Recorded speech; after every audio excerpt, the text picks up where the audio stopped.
Hey, what's up? It's Wick for Xiaomify, and today we're looking at the all-new Mi-10T Pro, Xiaomi's latest, more budget model in the Mi-10 series. Let's find out if it's any good. Let's go.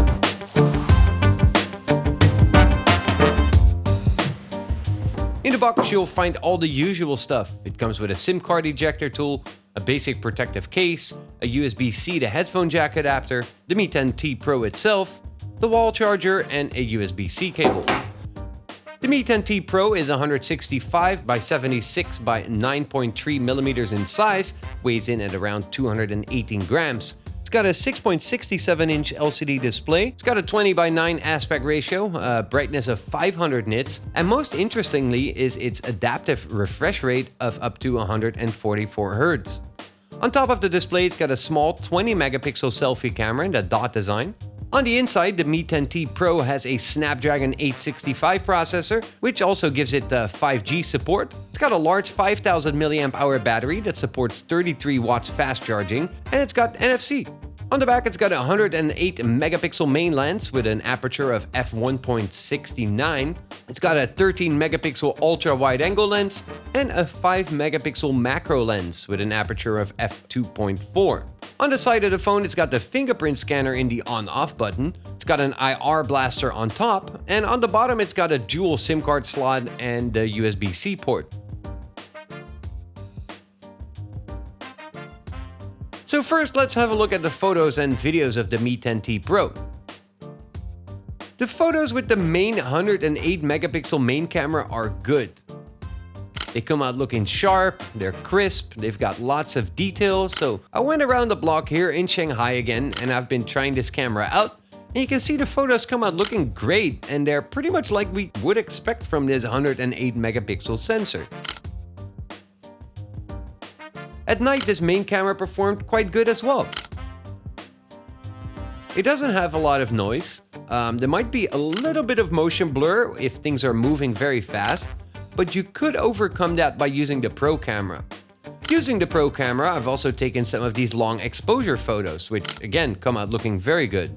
The photos with the ultra wide angle lens also come out looking good. They have that nice wide angle look. They're not as wide as with some of the other Xiaomi cameras that I've recently seen, but it is a lot wider than the main lens though. At night, these photos do have a little bit more noise as the resolution is quite lower than the main camera. And not all of those pictures had great results when I tried it out, but I did get some usable images with it. The macro lens is pretty much like you would expect. It can focus up to 2 centimeters away from the subject. It's kind of fun, but not that useful in my opinion. It also comes with a portrait photo mode, and the portrait blur is actually very good again, so you can see in some of these example photos that comes out looking very good. Then the video. And the video is super good. It can film up to 8K video using the main camera.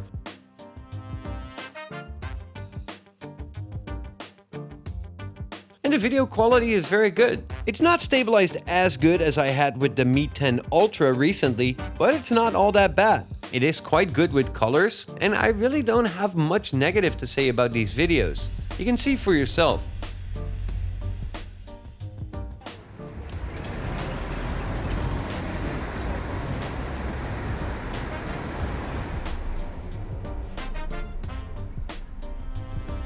It can also shoot 4K and HD videos if you prefer that, and these also come out looking good, and you can see that right here. It even has a little bit better stabilization.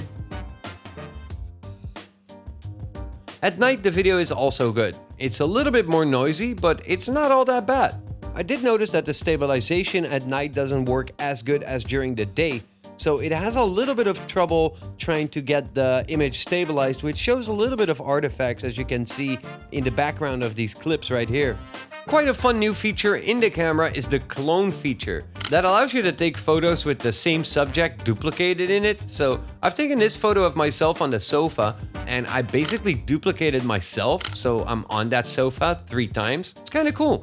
Sometimes you might have overlapping parts and it will have a little bit of a fade around the subject, but in most situations, it's actually been doing a very good job though. Equally cool is that you can do this with video. It is a little bit more tricky as you shouldn't have any motion overlap, but I mean, you can. It's kind of fun. when using the clone video feature, you can only get 2 copies of your clone, and the output is at 1280 by 720, so it's not a full HD output though.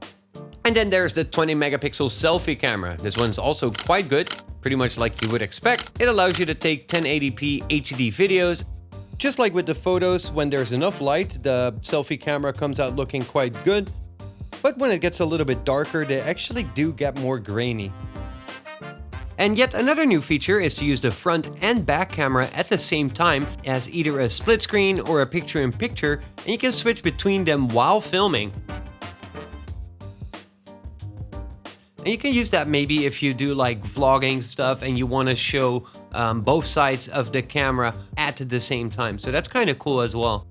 So now, how's the phone? How's the display? Well, the phone is very capable with that Snapdragon 865. It's fast, it's responsive, it can handle pretty much everything that I throw at it. It's running MIUI 12, Xiaomi's latest version of their OS, and it works just like on every other Xiaomi phone. It's got that new control center, the same screenshot options, multitasking, and it can pretty much handle everything that I throw at it very well. It comes preloaded with apps like the Google Play Store, some of the typical Google apps, but luckily there's not a lot of bloatware, and I've obviously downloaded a lot of apps through the Google Play Store, and the usual daily stuff like doing some Facebooking, some Instagramming, watching some YouTube, it's all no problem. Also editing some photos in Lightroom goes fast, as this processor can handle that very well. I've also been playing some games, like PUBG, and again, it handles this very smoothly.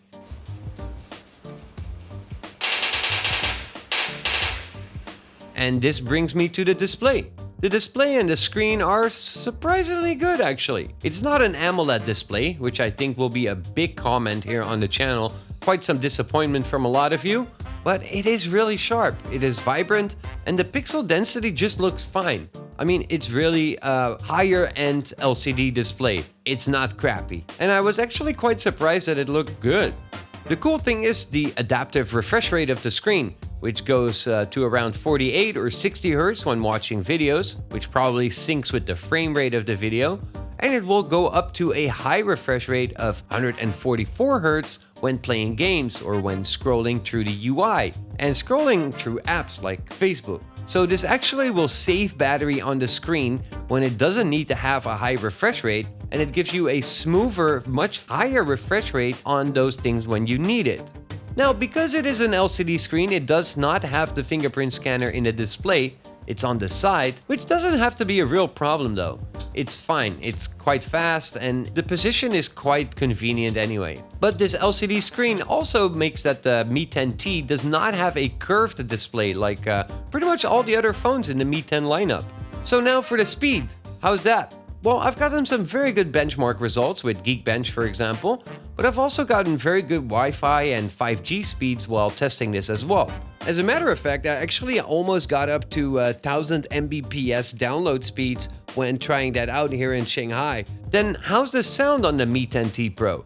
Well, the speaker set is exactly like you'd expect. It's got a nice dual speaker setup, as we've seen on many Xiaomi phones lately, and it sounds good.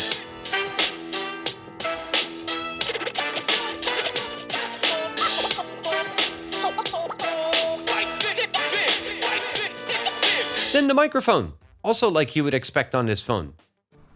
Hey, what's up? It's Wick for Xiaomify, and this is what I sound like through the microphone of the Mi-10T Pro. Let's go. So as you can hear, it's got a decent sounding microphone, which seems to do an okay job, and the speaker also seems to do a good job as well, so pretty much like you would expect. So what do I think so far of the Mi-10T Pro after using it for a few weeks now? Well, I like that it's a mid-tier kind of phone with a fairly okay price, but it does come with a flagship processor, and that makes it fast, responsive, and performing well. I like the camera setup, which gave me some very good results in both the photos as well as the video.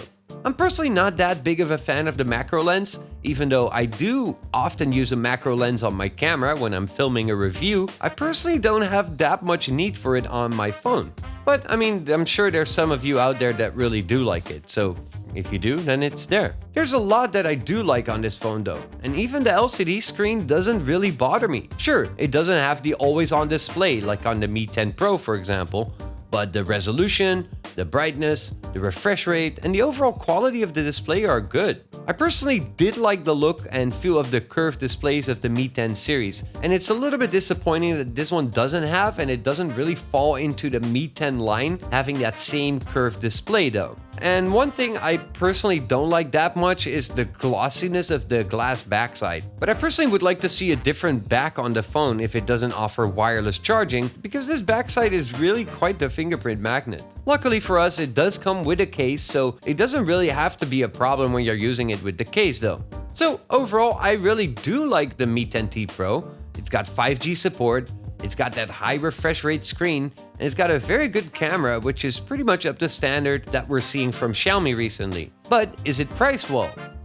Well, the Mi-10T Pro is coming out on the global market for around 600 euros, which is pretty much placing it in the higher section of mid-tier phones, like a upper-level mid-tier phone. It's not a bad price for the quality of the phone that you're getting, So that's about it for the Mi-10T Pro. What do you guys think? Is this something that you are interested in picking up, or is there another phone that you're looking at? Let me know down here in the comment section what you guys think, and don't forget to leave a little like below the video to show me that you liked it. And if you're not subscribed to the channel, know that you probably should, because I'm doing a lot of videos about Xiaomi and the Xiaomi ecosystem right here on the Xiaomify channel. And don't forget to hit that little bell icon so you'll be the first to get notified whenever I post a new video. So that's about it. Thank you guys for watching, and I hope to see y'all soon. Peace.